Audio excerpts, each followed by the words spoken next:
If you walked into a prison in England or Wales tonight, what would you see? Rows of identical doors, narrow landings, overcrowded wings, men sharing cells designed for one person, women held miles away from their children, young adults awaiting months for a trial that has not yet begun. But more importantly, who are the people behind those doors? Are they the worst of the worst? Are they career criminals? Are they dangerous? Are they desperate? Are they failed by the system or failing it? When politicians talk about prisons, they often talk about toughness.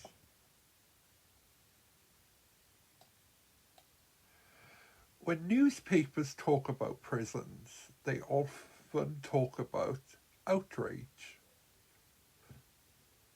But rarely do we pause and ask simpler questions. Who actually goes there? Because before we can talk about overcrowding, before we can debate sentencing, before we can argue about reform or punishment, we need to understand the population itself. And when you look closely at who fills Britain's prison, a pattern begins to emerge. And that pattern tells us something important. Not just about crime, but about modern Britain.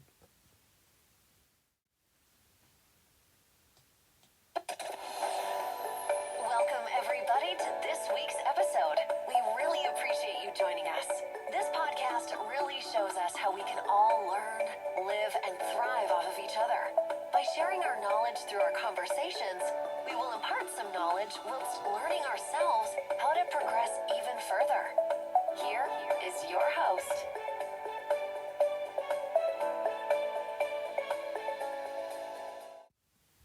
Hello, and welcome to Around the World Today. I'm Terry Davies, and last time we examined the state of the prison system in England and Wales. Overcrowding, sentencing inflation, rising recall numbers, and the emergency measures holding the system together. We talked about pressure. We talked about policy. We talked about capacity. Today we turn to a different but equally important question. Who actually goes to prison in modern Britain? Not in theory, not in political speeches, not in sound bites about being tough on crime, but in reality. Who fills the cells? Who is waiting on remand without a conviction? Who is serving a short sentence for the third time? Who is aging behind bars? Who is recalled weeks after release? And what does that tell us about the justice system itself? Because this is not about individual cases. It's about patterns of deprivation, patterns of trauma, patterns of inequality, patterns shaped by decades of political and social choices. If we want to understand the pressure on the prison system, we must understand the people inside it. The prison population is not random. It reflects who we punish, who we supervise, what we invest in, and what we neglect. And when you look carefully at who goes to prison, you begin to see more than crime statistics. You begin to see an outline of modern Britain itself.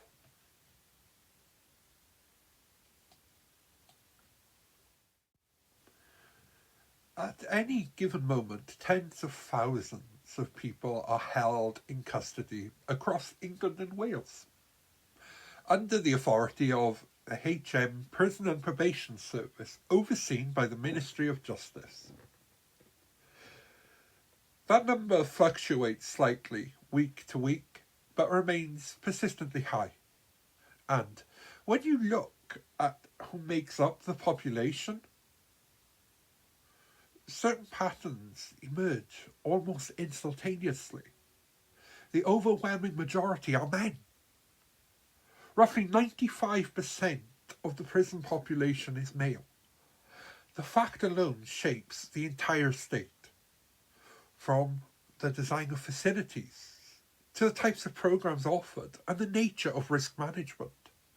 Women make up a small population, but that small population does not mean a small impact.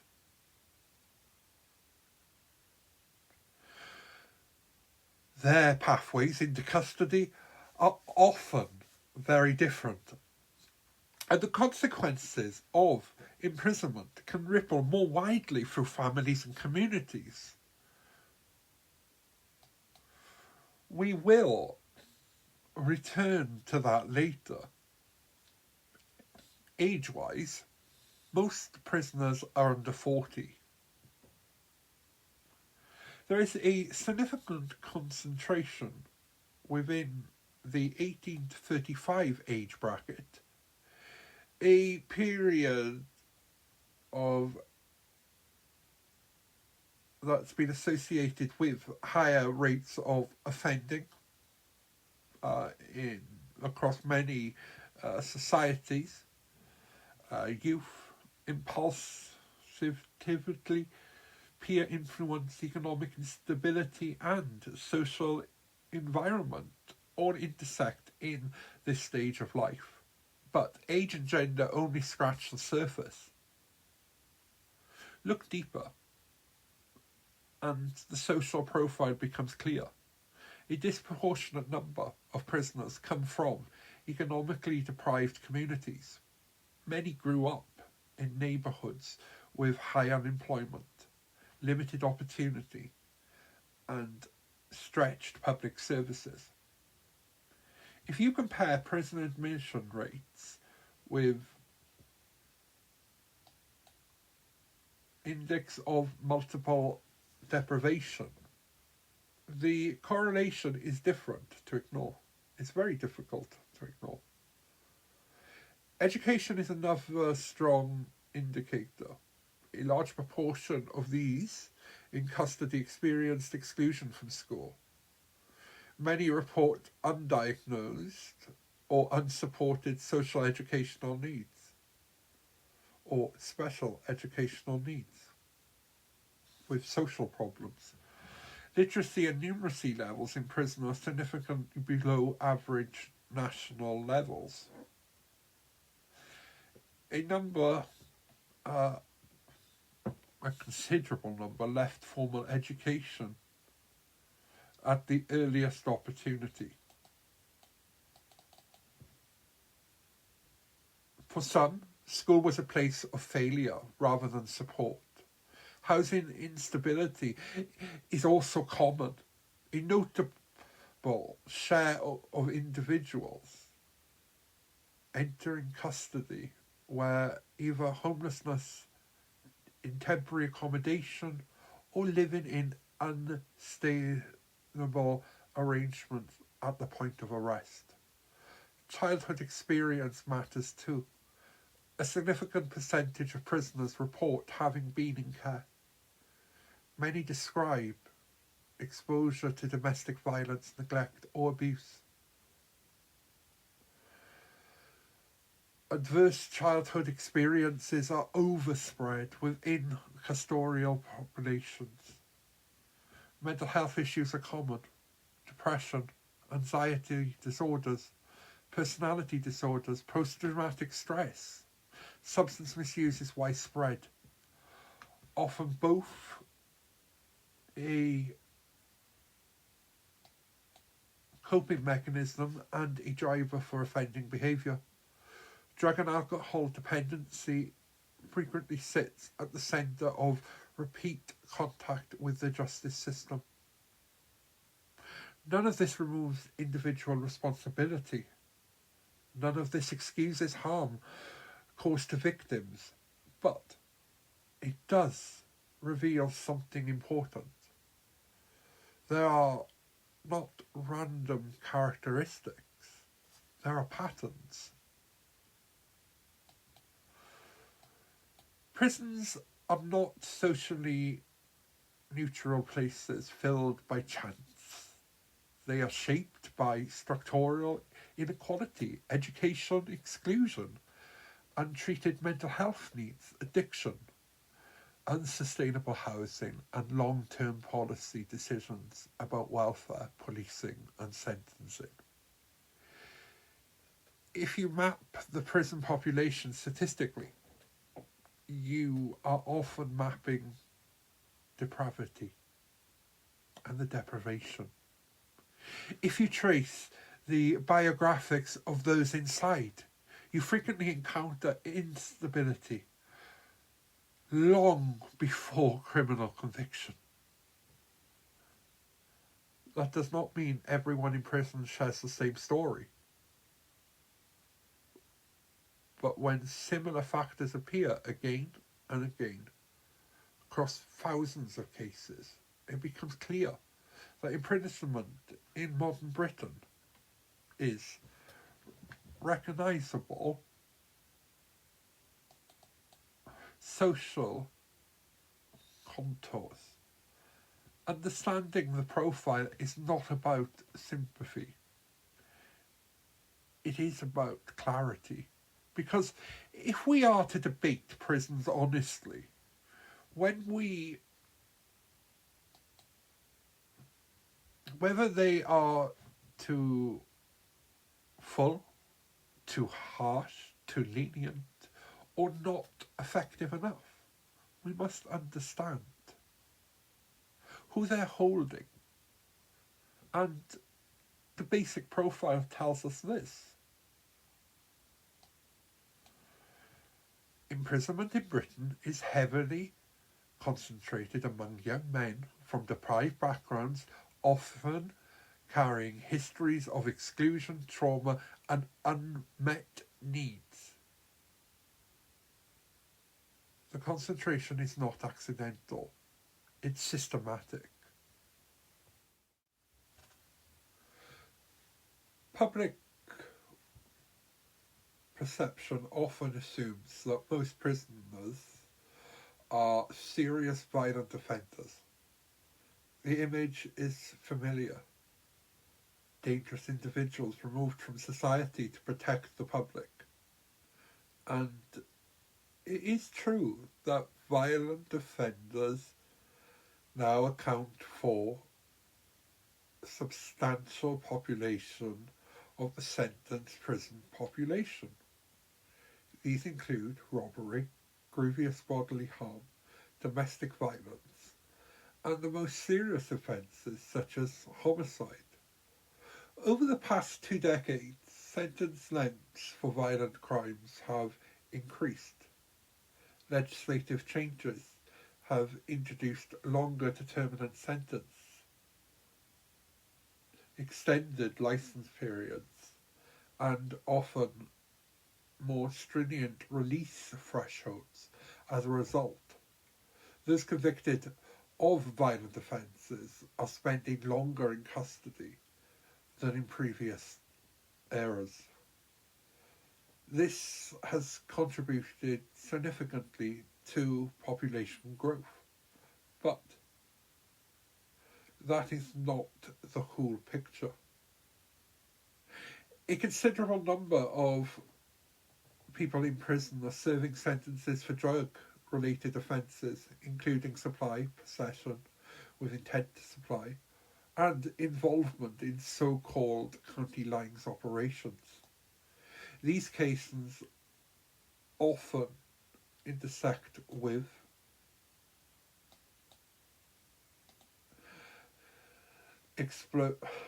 exploitation, partially of younger individuals drawn into organised criminal networks. Others are imprisoned for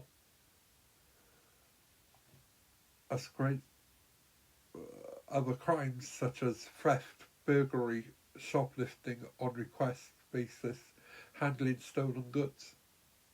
In many of these cases, sentences dependency plays a central role.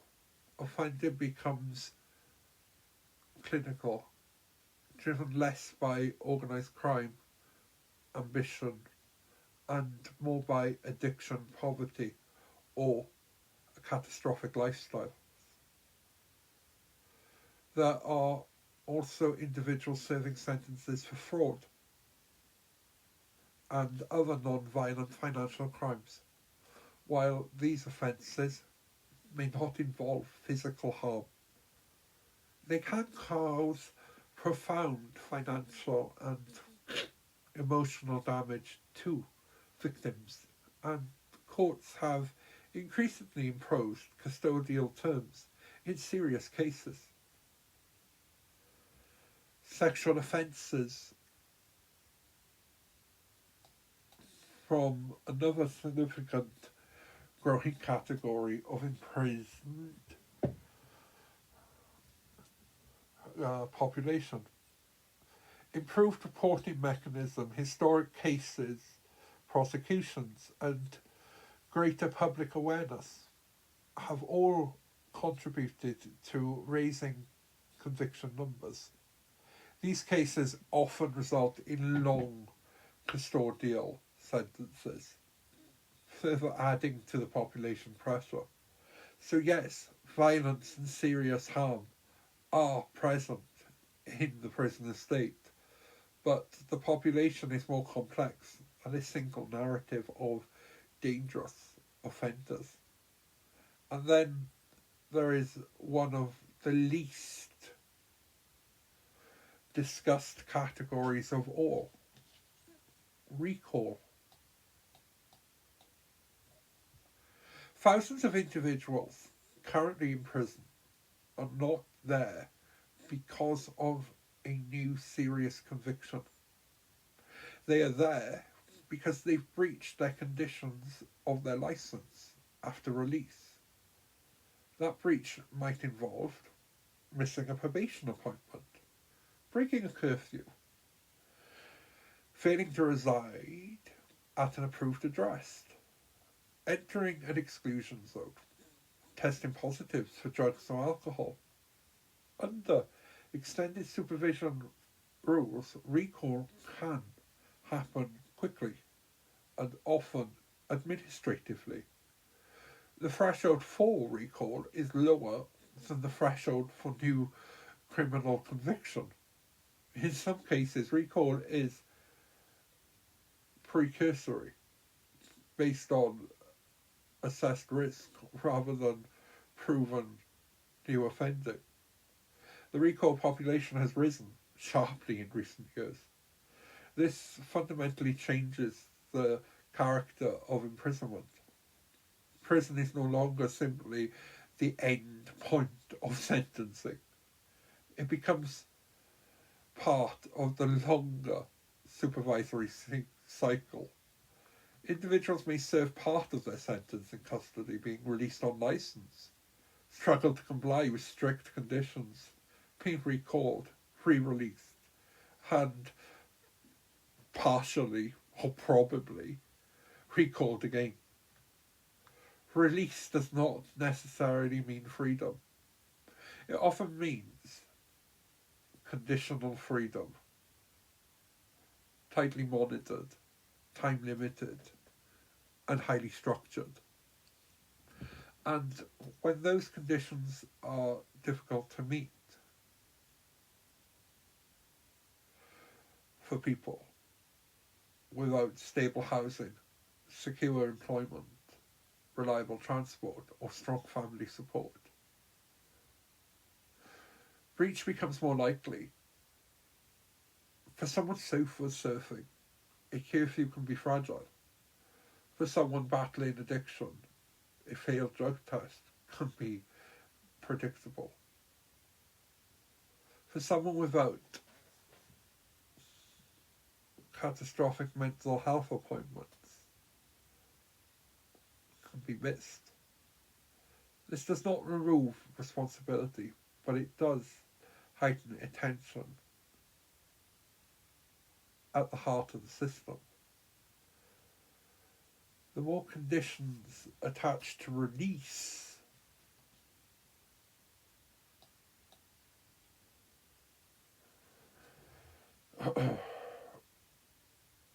the more opportunities there are for breach, and breach leads us back to custody. In the same sense, prison is not only a response to crime, it's an increasingly a mechanism for risk management. The system, in effect, recycles vulnerability. And when recall numbers rise, prison population pressure rises with them, even without corresponding the rise in serious new offences.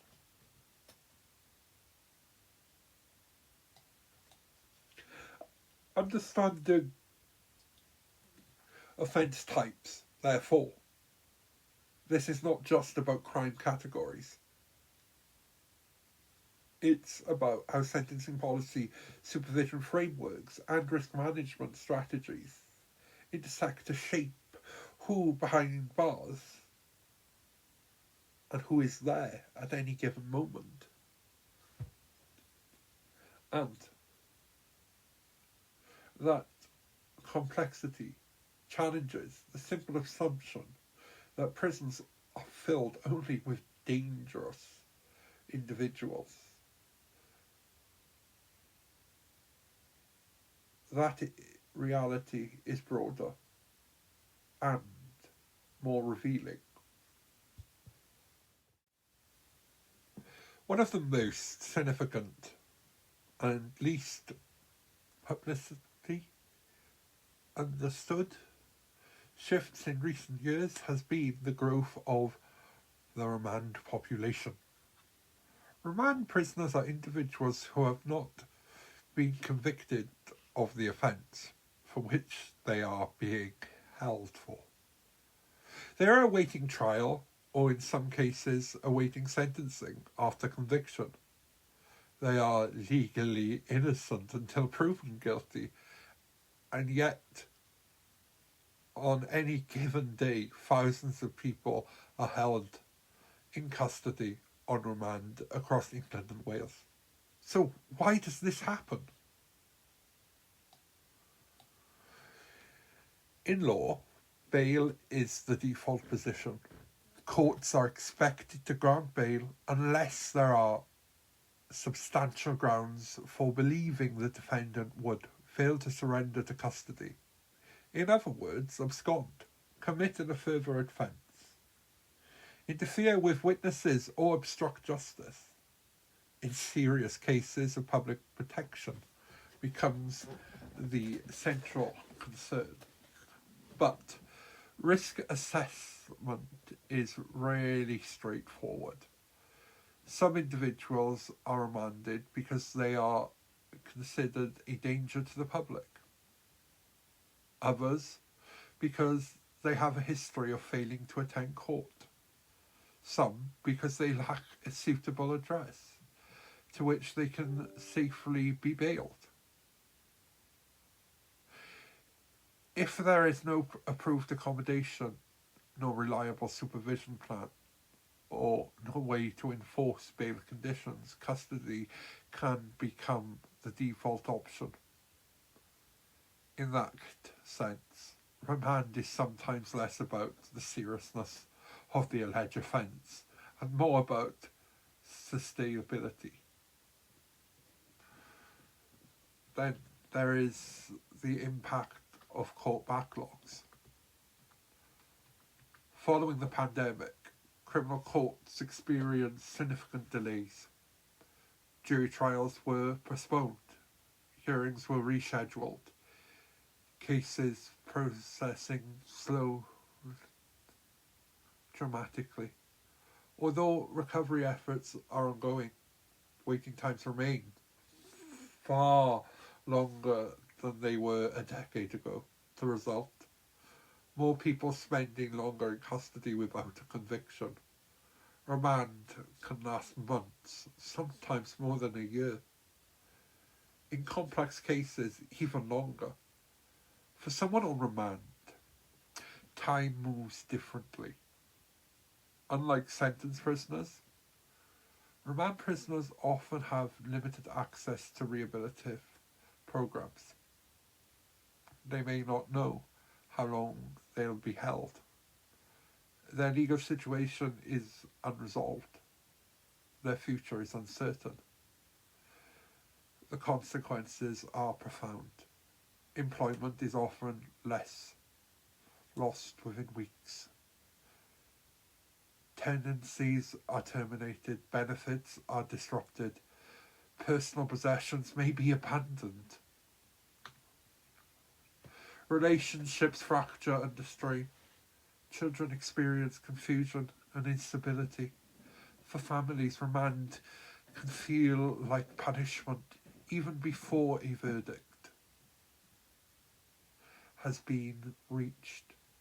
And if a person is later acquitted, the time spent in custody cannot be undone.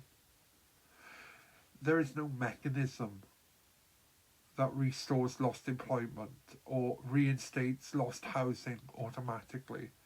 The social damage can persist long after release, even for those who are convicted. The time spent on remand can fundamentally alter life's trajectories. Remand shifts prison from punishment to precaution. It's a tool that's designed to manage risk before guilt is established. When the precaution becomes prolonged, ethical questions arise. How long should someone be held without conviction? At what point does delay itself become injustice? And how should the system balance public safety against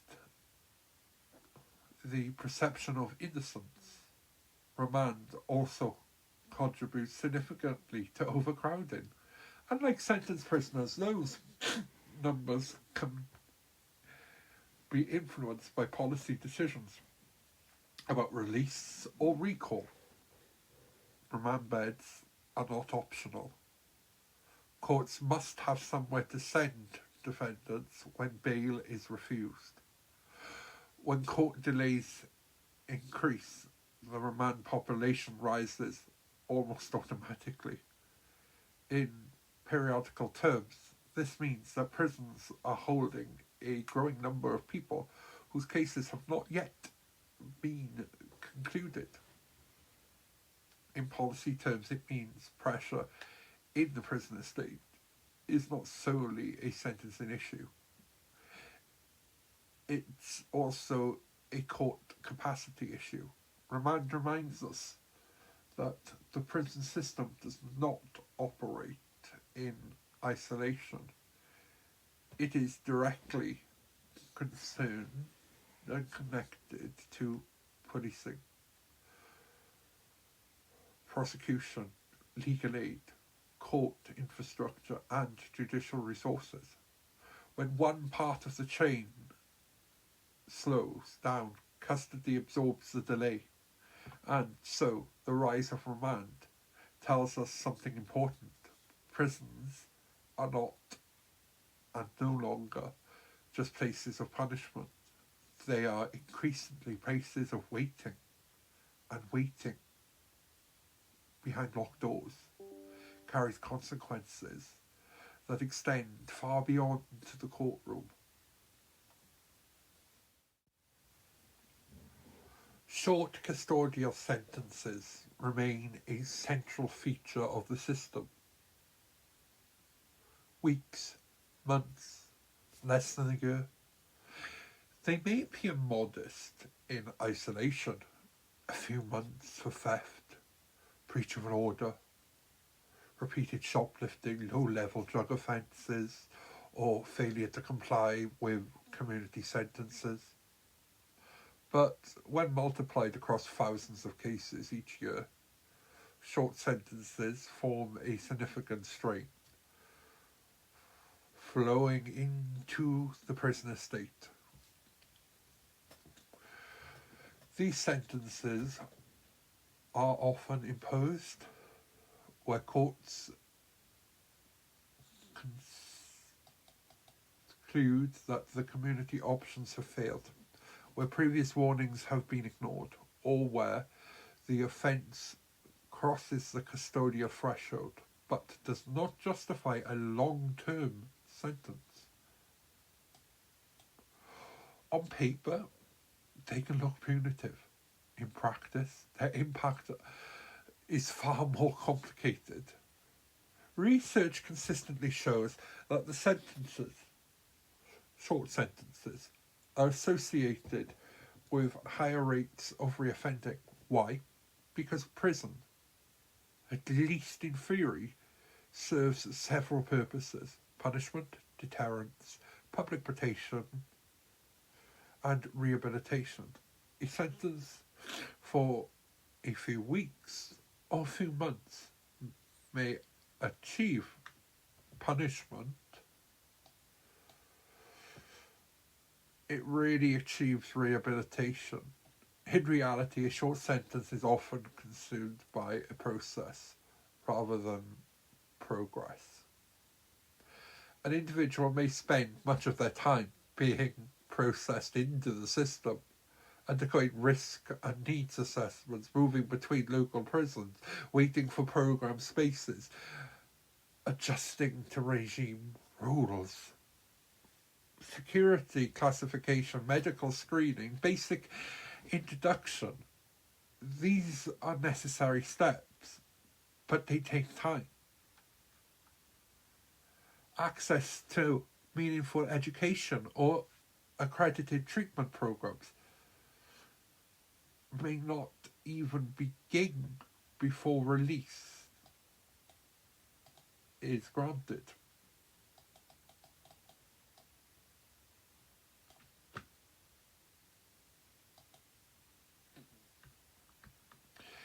A person may leave custody having spent most of their sentence in confinement rather than change. Then comes the discharge, often abrupt, often under deprived. Release day arrives quickly, and often it may give a set of familiar challenges. No suitable housing secured, temporary accommodation far from support networks, limited employment prospects, ongoing substance dependency, debt or benefit delays, strict licence conditions for someone already living on the margins. Even a short custodial interruption can disable what little stability existed. Tenancies can be terminated. Employment can be lost. Relationships strained or ended. And the criminal record grows. The irony is that short sentences can increase the very risk factors that contribute to offending, in fact, in the first place, and then frequently return back through the prison gates for another short term, back into the same assessment cycle, back into instability, back into that system, that circle. This charm contributes heavily to overcrowding. Local prisons in particular feel the strain. High turnover means constant processing, frequent movement, and limited continuity of support. Staff time is consumed by intake and release administration rather than long-term engagement. Communities feel like the chum too. Families experience repeated disruption. Children see repeated absence. Victims see repeated offending.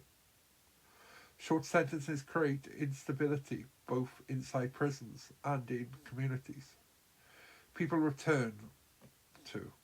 They are administratively expensive. Each administration and release carries logical and financial costs. They are socially disruptive, breaking fragile links to housing and employment. And statistically, they are among the least effective tools for reducing reoffending. This does not mean that there are no cases where custody is not justified, but it does raise a fundamental policy question. If the sentence is too short to rehabilitate, too disruptive to stabilise, too brief to deter, what exactly is it achieving? Short sentences relieve attention at the heart of the system. Courts must respond to reoffending behaviour, but the tools available to them may not always reduce the likelihood to future harm. And when thousands cycle repeatedly through the system, short-term custody, the prison system becomes less a place of resolution and more a revolving door, a door that opens and closes quickly but never quite stops turning. Although women represent a small minority of the prison population, their presence raises distinct concerns. Many women in custody have experienced domestic abuse, coercive relationships, or economic exploitation. A significant population have mental health needs. Self-harm rates among women in prison are markedly higher than among men. Many are primary caregivers. When a father is imprisoned, children often remain with their mother.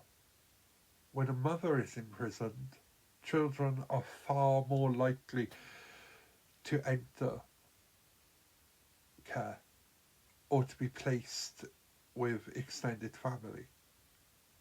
Women's prisons are fewer in number, meaning they are often located far from home communities. This disrupts family contact, one of the strongest protective factors against reoffending. The debate continues as to whether custody is appropriate for many non-violent female offenders, or whether community-based alternatives would better serve the public safety and families' sustainability. Now, we've all watched TV, haven't we? Like with the TV show Bad Girls, or Prisoner Cell Block H if you're from Australia, or Prisoner as it's called now. And, you know, we've seen how female prisons and a lot of the problems that they go through. And, you know, the actors who play those parts get to go home at the end of the night. Prisoners actually don't. So we do see that there are problems within the system. There are many problems within the system. But, you know, we mustn't also forget, yes, there are less women jails. I recently found out that my local jail actually used to hold, up until 100 years ago, women and men. So it is quite an interesting thing. Should, like, take in America, prisons are for both male and female, but here, you know, it's done that they're for different people. So maybe it's time to relook at the estate as well. When we examine who goes to prison in modern Britain, two longer term structural shifts stand out. First is disproportionality. That's disproportionality. The second is demographic change. That's demographic change.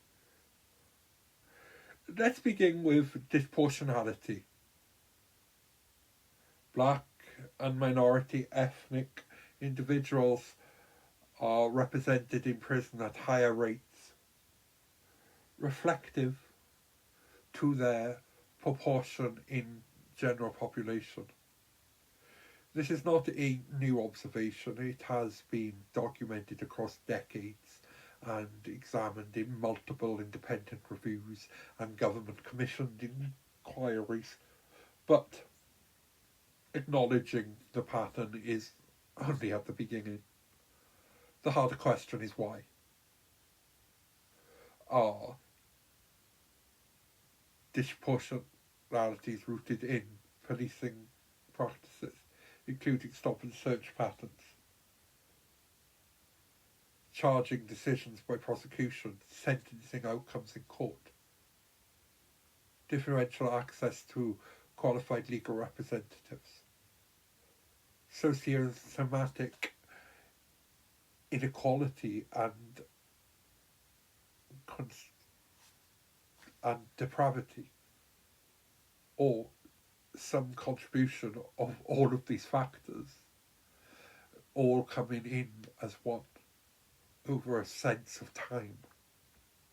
The evidence suggests complexity rather than a single case. Some studies point to differences in plea decisions. Others highlight variations in remand rates.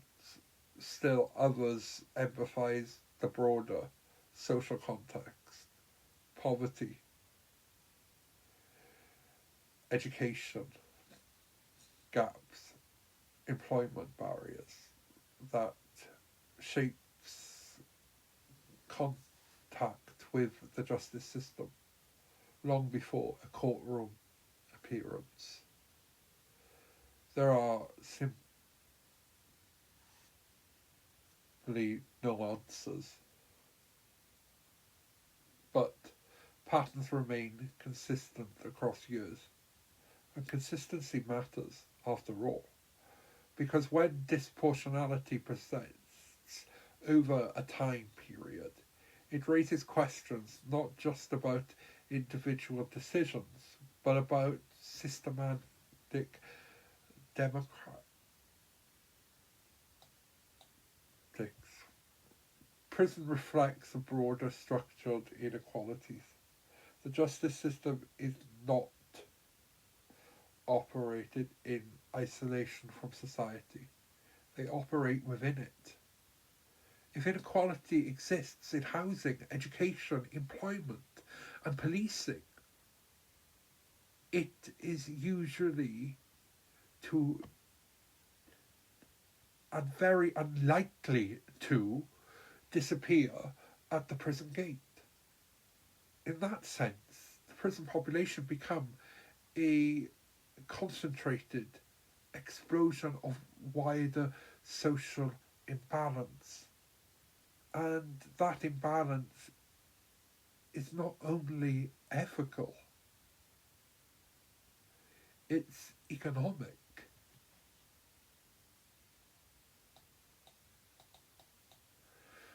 Which brings us to the second demographic shift, ageing.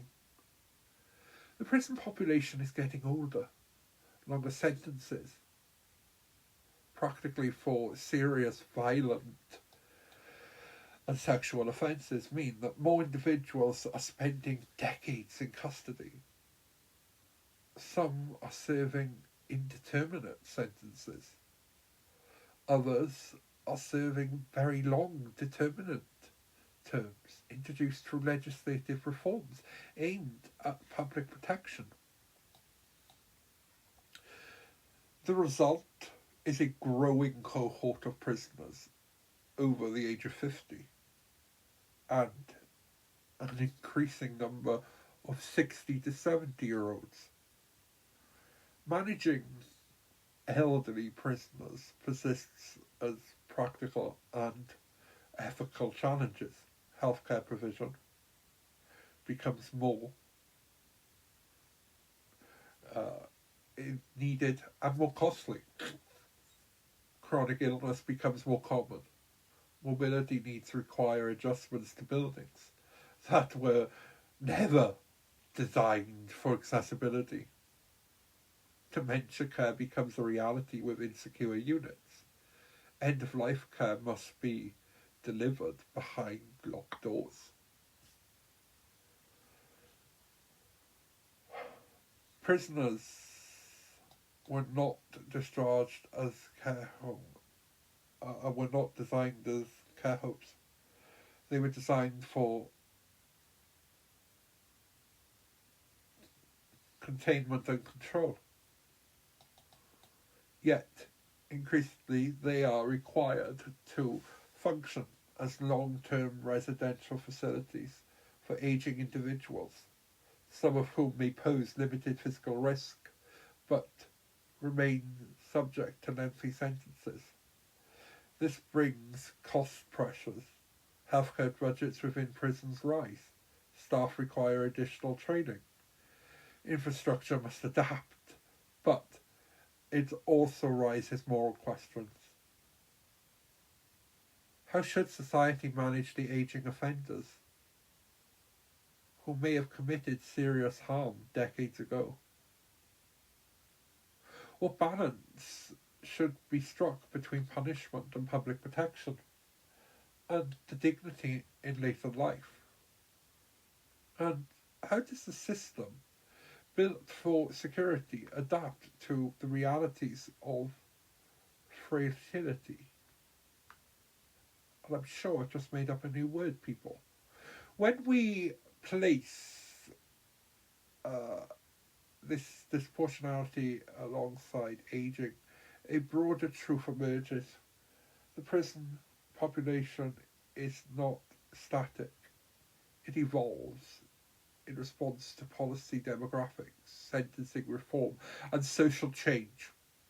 Who is in prison today tells us not only about the crime, but about decades of legislative decisions, enforcement priorities, and social inequality.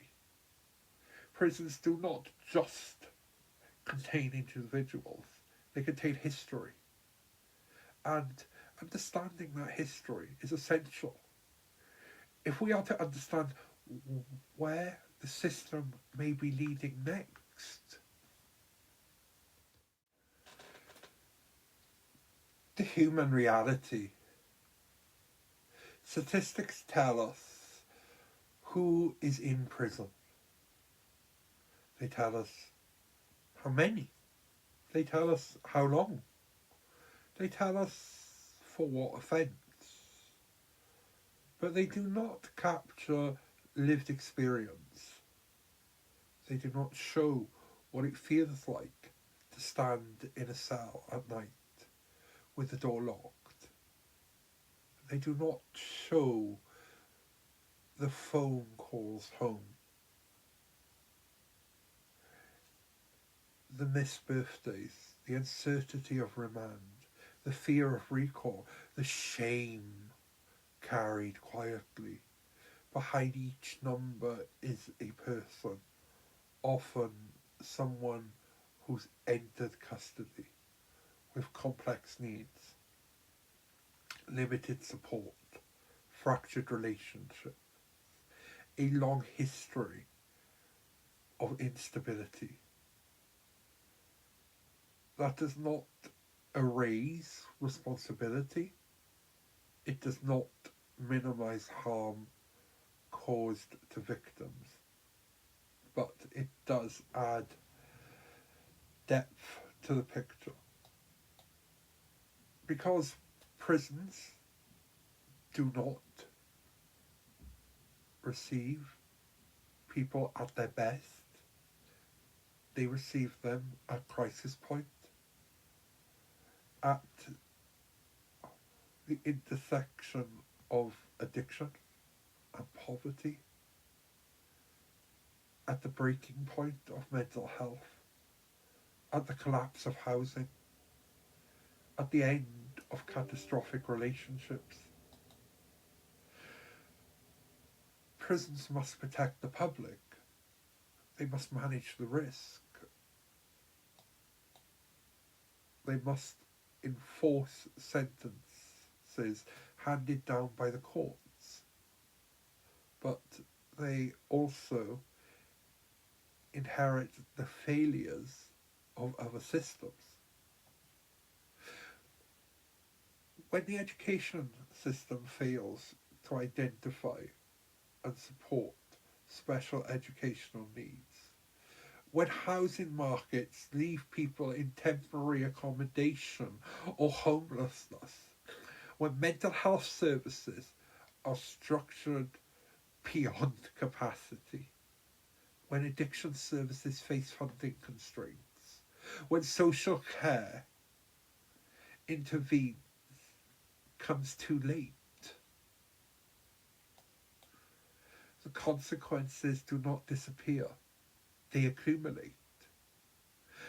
And very often they arrive at the prison gates.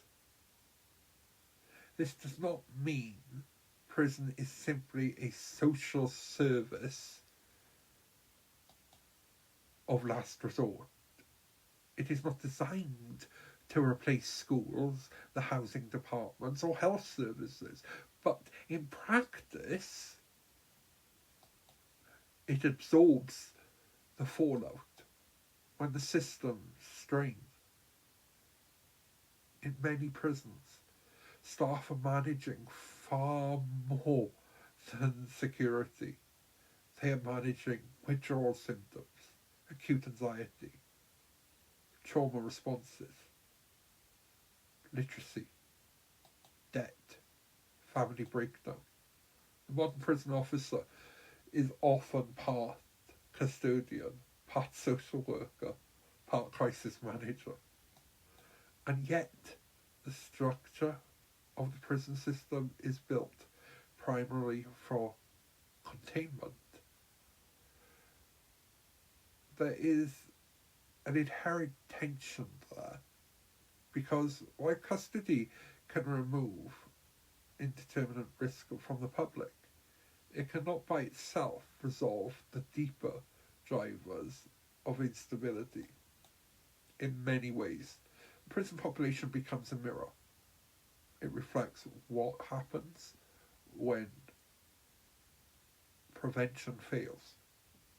When early intervention is missed, when support arrives too late, when poverty becomes entrenched, when trauma goes untreated,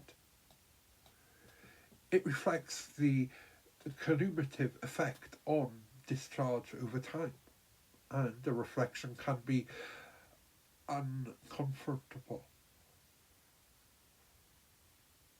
because it suggests that prisons are not only about crime control, they are also about social management. When we ask who goes to prison in modern Britain, we are just asking about offenders. We are asking about the system that shaped their lives before conviction.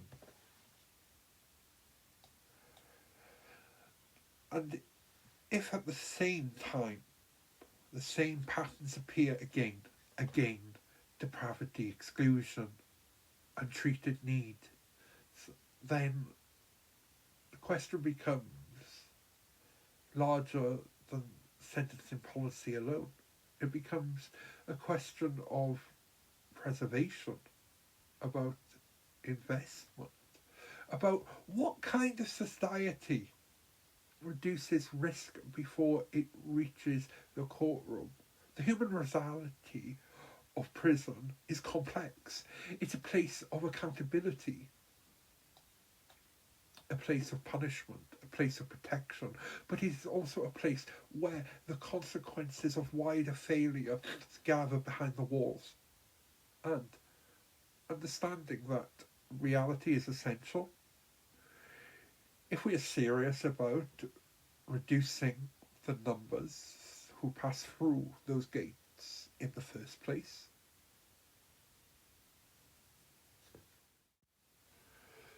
So, who goes to prison in modern Britain?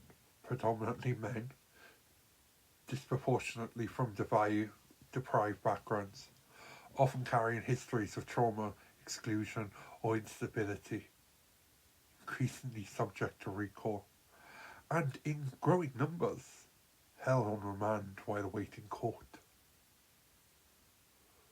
This profile does not appear by accident. It reflects choices about sentencing policy, choices about investment, or the lack of it in public services, choices about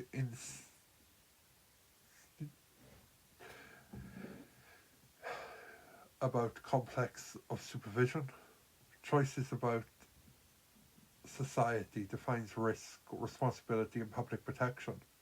Prisons do not simply contain crime.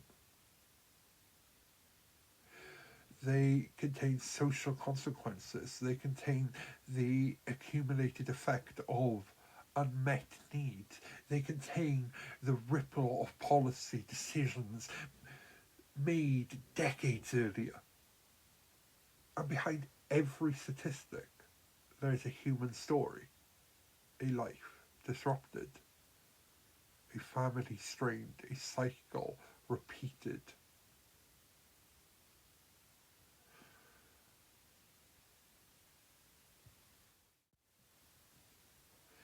Next time on Around the World Today, we confront a critical question.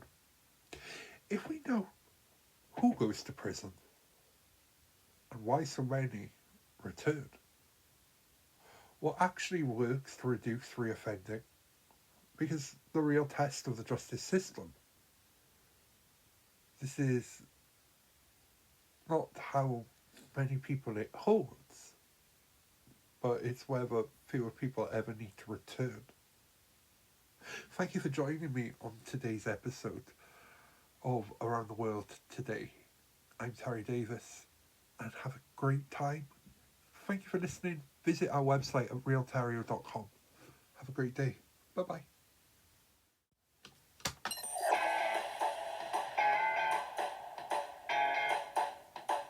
And that's it for this week's episode. Add us to your podcatcher or on iTunes now so that you can make sure you never miss out on another second of our wonderful podcast. We would hate for you to miss out.